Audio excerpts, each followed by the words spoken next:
Students, exercise 4.1, question number 12.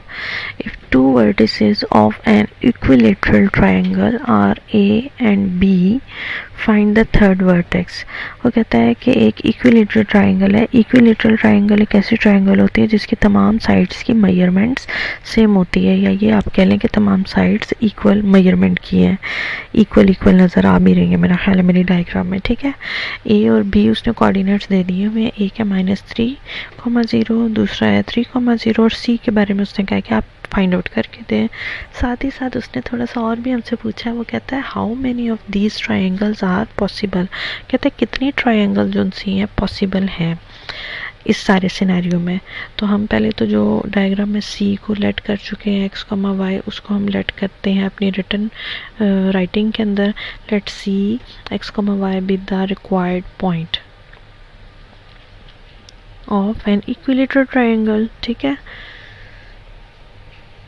अच्छा आगे. अब देखो इट इज़ ऑलरेडी गिवन ना कि ये एक इक्विलेटरल ट्राइंगल है, तो डेफिनेटली तमाम साइड्स के मेजरमेंट्स भी इक्वल हैं.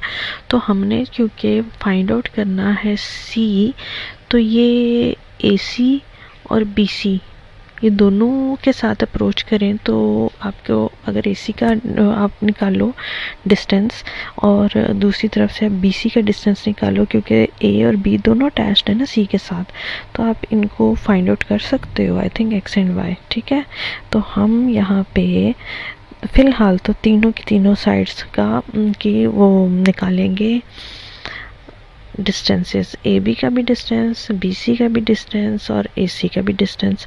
अब आपको पता है ये हम स्क्वायर क्यों लगा रहे हैं, बिकॉज आपको पता है कि हमारे डिस्टेंस फार्मूले में इतना बड़ा सारा स्क्वायर रूट लगता है.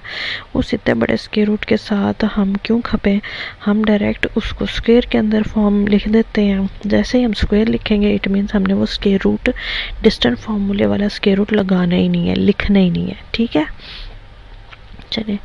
ए बी का डिस्टेंस उसका square is equal to B C के डिस्टेंस के स्क्वायर के इक्वल है. ठीक है, क्योंकि वो हमने स्टार्ट में लिख दिया है ना, वो तीनों साइड्स के डिस्टेंस इक्वल है. तो अब हम एक साइड का नोन डिस्टेंस जो हमें डिस्टेंस मालूम है वो तो डेफिनेटली ए बी का होगा. इसका फाइंड आउट करोगे तो एक न्यूमेरिकल वैल्यू, एग्जैक्ट एक न्यूमेरिकल वैल्यू आएगी. लेकिन अगर आप बी सी का डिस्टेंस निकालते तो चूँकि सी इन्वॉल्व है तो वो एक्स वाई की फॉर्म में रहेगा, उससे एग्जैक्ट वैल्यू नहीं आएगी. लेकिन हम क्या करते हैं, एग्जैक्ट वैल्यू वाली साइड ए बी, इसको पहले इसका डिस्टेंस इक्वेट करते हैं ए सी के साथ और इसी का डिस्टेंस इक्वेट करते हैं बी सी के साथ. दोनों के साथ सेपरेटली काम करेंगे और ये सारा का सारा थीम है कि एंड पे जाके आपको एक्स और वाई की वैल्यू डिटर्मिन हो जाएगी. लेफ्ट हैंड साइड पे ए बी का हमने डिस्टेंस निकाल दिया और स्क्वायर रूट नहीं लिखा क्योंकि हमने स्टार्ट में ही ए बी के डिस्टेंस का स्क्वायर लिख दिया हुआ, सो दैट वो बड़े वाला स्क्वायर रूट जो डालते थे एंड पे वो वैसे ही ख़त्म हो गया.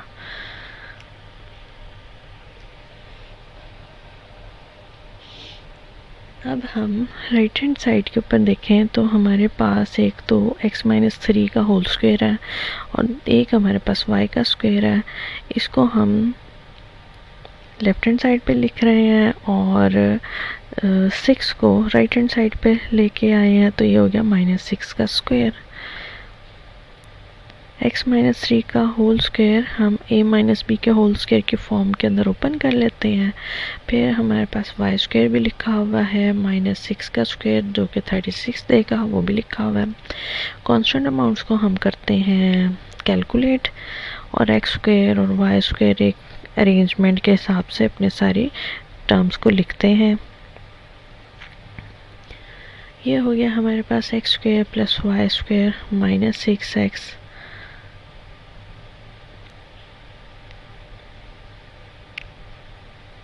-36 प्लस 9 क्या देगा, -27.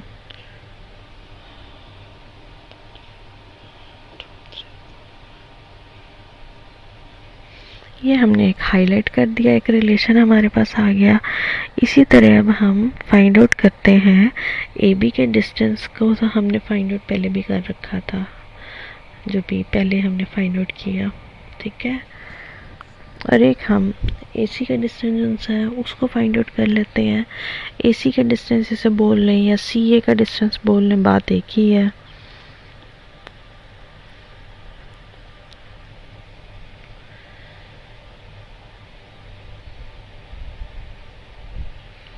चले AC का डिस्टेंस भी लिख दिया हमने। असल में हमने निकाला वैसे CA का ही है, फॉर्मूला मैंने उसी हिसाब से लिखा हुआ है, ठीक है ना, क्योंकि CA के अंदर A टर्मिनल पॉइंट है, जो बाद में बोला जाता है ना वो टर्मिनल पॉइंट कहलाता है, ठीक है। तो लेफ्ट हैंड साइड से तो हमें मिल गया 6 का स्क्वायर, राइट साइड को हम कैलकुलेट करते हैं। अगेन हमारे पास स्क्वायर आ गया है। अब देखें, ध्यान दें, ये A माइनस बी का होल स्क्वायर है या A प्लस बी का होल स्क्वायर है, इसके ऊपर ध्यान दें ज़रा। -3 का स्क्वायर, ठीक है, 9 देगा। -x का स्क्वायर, ये भी आपको x स्क्वायर दे देगा।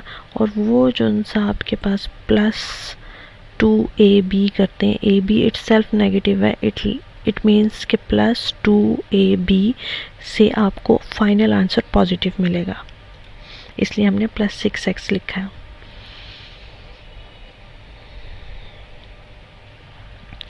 चलिए इसको भी कैलकुलेट कर लिया। ये आ गया x square + y square + 6x और माइनस क्या आया था वहाँ पे, -27। तो वही चीज़ हमारे पास यहाँ पे आ गई, -27 = 0।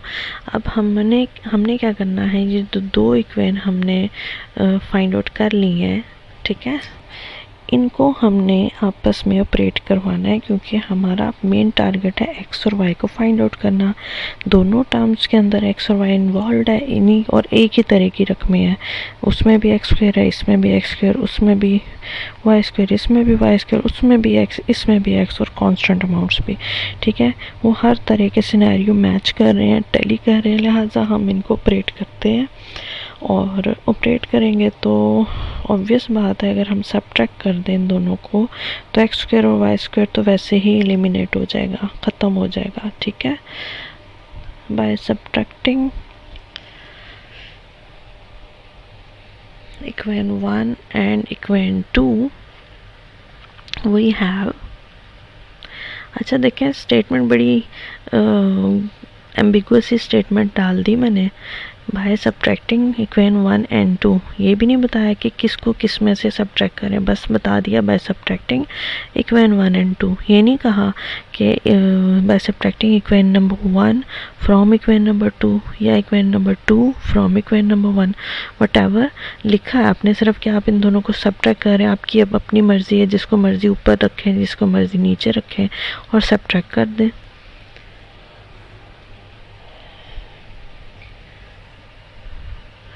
चलें, ये आपके पास आ गया -12x = 0, और यहाँ से आपके पास x की वैल्यू आ गई = 0, बिकॉज -12 तो 0 के इक्वल नहीं होता, ठीक है ना। तो ये एक आपके पास x की वैल्यू यहाँ से आ गई। C पॉइंट उसने मांगा था y की स्टिल अभी तक रहती है। उल्टे कदम चलें, आपकी अपनी मर्ज़ी है, चाहे आप इक्वेशन नंबर 1 में पुट करें, चाहे आप इक्वेशन नंबर 2 में पुट करें, it's all up to you. तो आप x की वैल्यू पुट करें और y की वैल्यू फाइंड आउट कर लें by using value of x in equation number 1 कोई चीज़ चूज़ कर लिया हमने, ठीक हो गया। अब आपके पास x स्क्वायर था, इट मीन 0 का square, plus y square -6 time x था, सो हो गया 6 टाइम्स 0 -27 = 0। यहाँ पे आपके पास क्या चीज़ें बची, x तो एलिमिनेट हो चुका हुआ है क्योंकि उसकी डायरेक्ट वैल्यू लगा दी है। बाकी आपके पास आया है y स्क्वायर = 27। आपका टारगेट था y को डिटर्मिन करना, लगाया स्क्वायर रूट, जैसे स्क्वायर रूट लगा तो प्लस माइनस सिंबल भी आ गया, डेफिनेटली आएगा, आइडिया तो आपको है कि आता है हमेशा।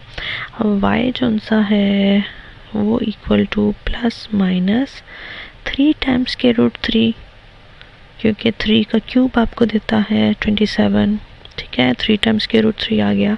अब देखो उसने कहा था, एक तो उसने कहा था C पॉइंट फाइंड आउट करें, और दूसरी चीज़ उसने वहीं पे पूछ ली थी कि how many of these triangles are possible. तो ज़ाहिरी सी बात है y की 2 रकमें हमें मिली हैं। It means there is a possibility कि y की 2 रकमों के साथ c जो सा आप अनाउंस कर सकते हो, एक प्लस की अमाउंट के साथ और एक माइनस की अमाउंट के साथ। इट मीन्स कि ऐसी ट्रायंगल्स 2 बन सकती हैं जिसका a और b पॉइंट हमें मालूम है, जो कि था क्या था जी, ए का पॉइंट था -3,0 और दूसरे का था 3,0। कहता है कि अगर ए और बी के ऐसे 2 पॉइंट्स हैं हमारे पास, तो सी पॉइंट एक ये वाला 0,3 टाइम्स के रूट 3 या 0,-3 टाइम्स के रूट 3, इस तरह 2 ट्रायंगल्स डेवलप की जा सकती हैं। और हाँ, इक्विलेटरल भी हैं वो, ये भी ध्यान में रखें। 2 इक्विलेटरल ट्रायंगल्स डेवलप की जा सकती हैं विद सी 0,3 टाइम्स के रूट 3 एंड सी 0,-3 टाइम्स के रूट 3।